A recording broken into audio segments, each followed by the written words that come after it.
जय श्री राम। श्री अयोध्या जी में कनक भवन एवं हनुमानगढ़ी के बीच में एक आश्रम है जिसे बड़ी जगह अथवा दशरथ महल के नाम से जाना जाता है। काफी पहले वहाँ एक संत रहा करते थे जिनका नाम था श्री राम प्रसाद जी। प्रतिदिन मंदिर में आने वाला सारा चढ़ावा एक बनिए जिसका नाम पलटू बनिया था उन्हें भिजवा दिया जाता था। उसी धन से थोड़ा बहुत जो भी राशन आता था उसी का भोग प्रसाद बनकर भगवान को भोग लगता था और जो भी संत आश्रम में रहते थे वे खाते थे। एक बार प्रभु की ऐसी लीला हुई कि मंदिर में कुछ चढ़ावा आया ही नहीं। अब इन साधुओं के पास कुछ जोड़ा गांठा तो था नहीं, तो क्या किया जाए। कोई उपाय न देखकर श्री राम प्रसाद जी ने दो साधुओं को पलटू बनिया के पास भेज के कहलवाया कि भैया आज तो कुछ चढ़ावा आया ही नहीं है, अतः थोड़ा सा राशन उधार दे दो, कम से कम भगवान को भूख तो लग ही जाए।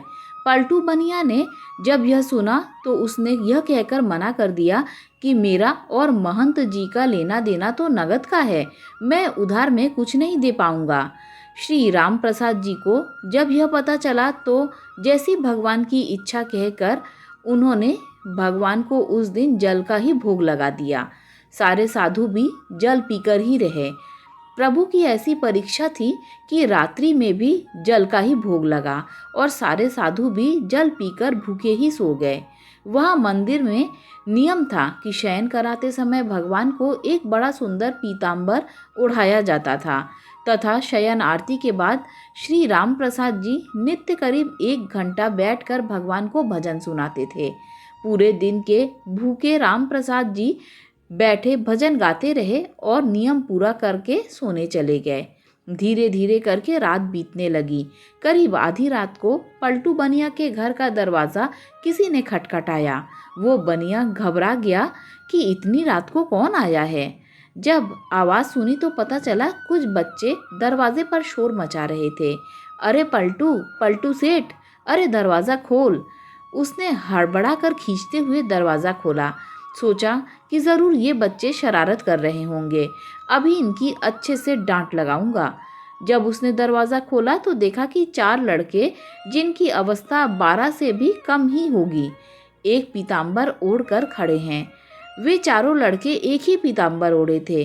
उनकी छवि इतनी मोहक थी, ऐसी लुभावनी थी कि न चाहते हुए भी पलटू का सारा क्रोध प्रेम में परिवर्तित हो गया और वह आश्चर्य से पूछने लगा, बच्चों तुम कौन हो और इतनी रात को क्यों शोर मचा रहे हो।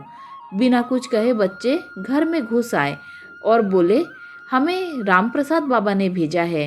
ये जो पीताम्बर हम ओढ़े हैं इसका कोना खोलो, इसमें 1600 रुपये हैं, निकालो और गिनो। ये वो समय था जब आना और पैसा चलता था। 1600 उस समय बहुत बड़ी रकम हुआ करते थे।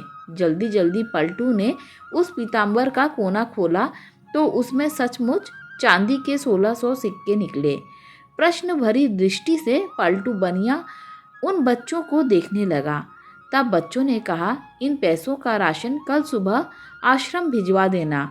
अब पलटू बनिया को थोड़ी शर्म आई। हाय, आज मैंने राशन नहीं दिया, लगता है महंत जी नाराज हो गए, इसीलिए रात में ही इतने सारे पैसे भिजवा दिए।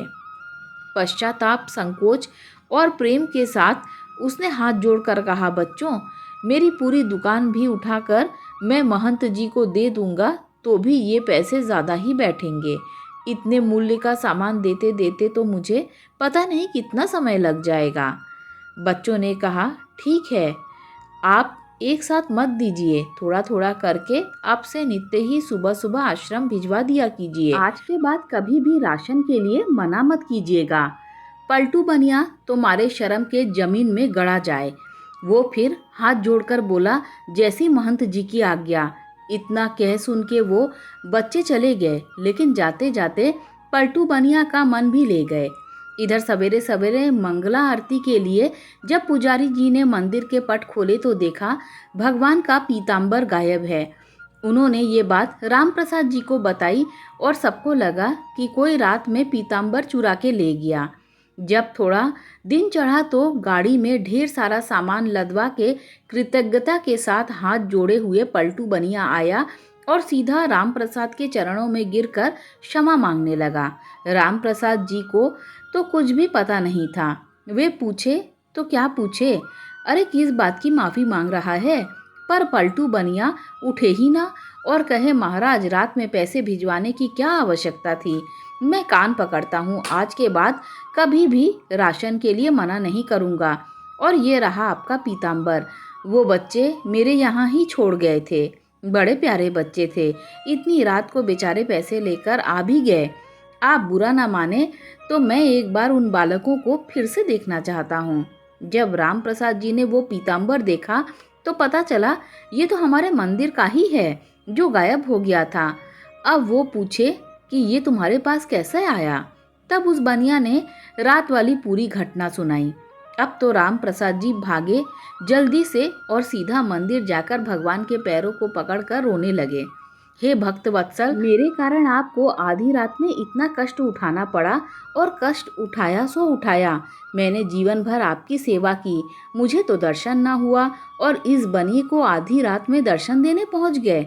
जब पलटू बनिया को पूरी बात पता चली तो उसका हृदय भी धक्क से होके रह गया कि जिन्हें मैं साधारण बालक समझ बैठा वे तो त्रिभुवन के नाथ थे।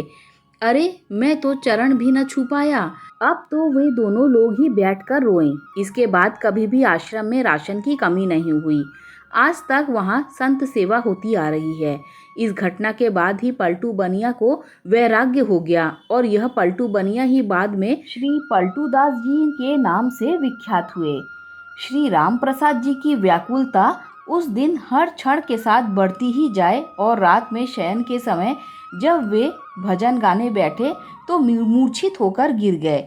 संसार के लिए वे मूर्छित थे, किंतु मूर्छावस्था में ही उन्हें पत्नियों सहित चारों भाइयों के दर्शन हुए और उसी दर्शन में श्री जानकी जी ने उनके आंसू पोंछे और अपनी उंगली से उनके माथे पर बिंदी लगाई, जिसे फिर सदैव इन्होंने अपने मस्तक पर धारण करके रखा।